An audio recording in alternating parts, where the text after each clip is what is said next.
I was nervous when I first was going to go in the seminary. Back in the day, we didn't get to go visit seminaries, so I went in with complete trust. I had gone to school all my life here in Omaha.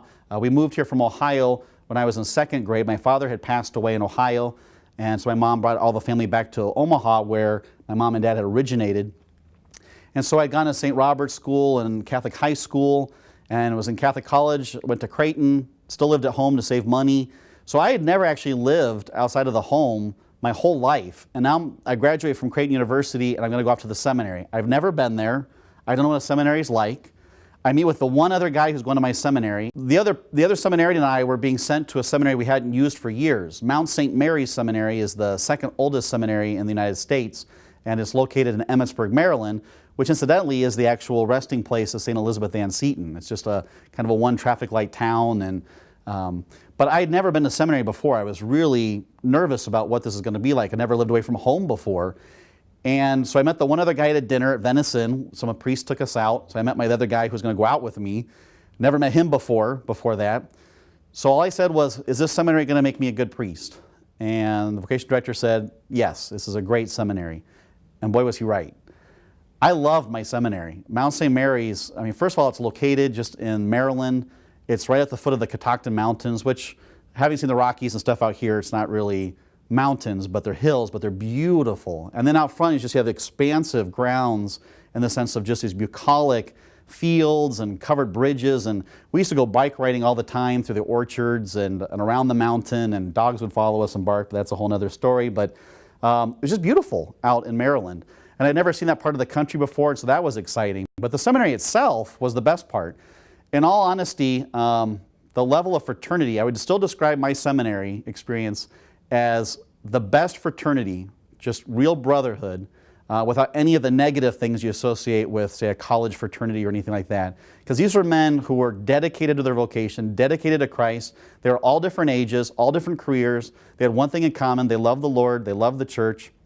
And so as much as my professors were awesome, I mean, they were great, built up good friendships with them, those friendships with those other seminarians who are now priests to this day, we still talk, we still go out, we still go on vacations and stuff, because they really inspired me. They edified me, and I got more formation on trying to become a good Christian man and hopefully a good Christian priest from them than any textbook that I had read. I mean, they'd come into you, and I'm reading Teresa of Avila, and we're going to go out and do this thing and give a mission talk to the youth, and we're going to use this, we're going to use praise and worship and stuff, and hey, we're doing a holy hour down here, you want to come down and do this, and we're using Latin blessings for the meals. And so, I mean, you're just getting from everywhere, and you just get to absorb it all and just realize this is what it's like when people love Jesus and they're all in the same house.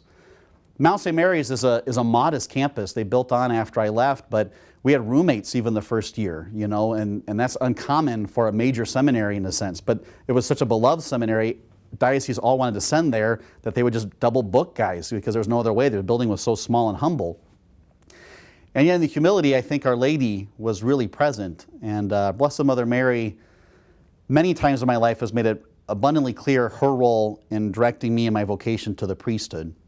I'm very grateful to Mary and love Mary. And there at Mount St. Mary's, you really had that Marian spirit where the men who were there, by and large, were very humble, very joyful, and I would say very evangelical. And I mean that in the Catholic sense of that drive to spread the gospel in new and creative ways.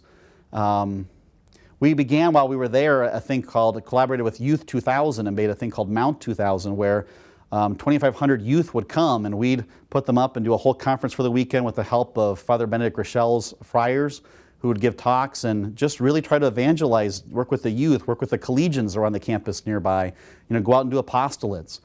But I can't say enough about the brotherhood in Christ, with really Mary being this mom of all these potential disciples, potential apostles, if you will, these priests, really guiding us together. So I love my time in the seminary. I miss it actually quite often, but I love where I'm at right now as well.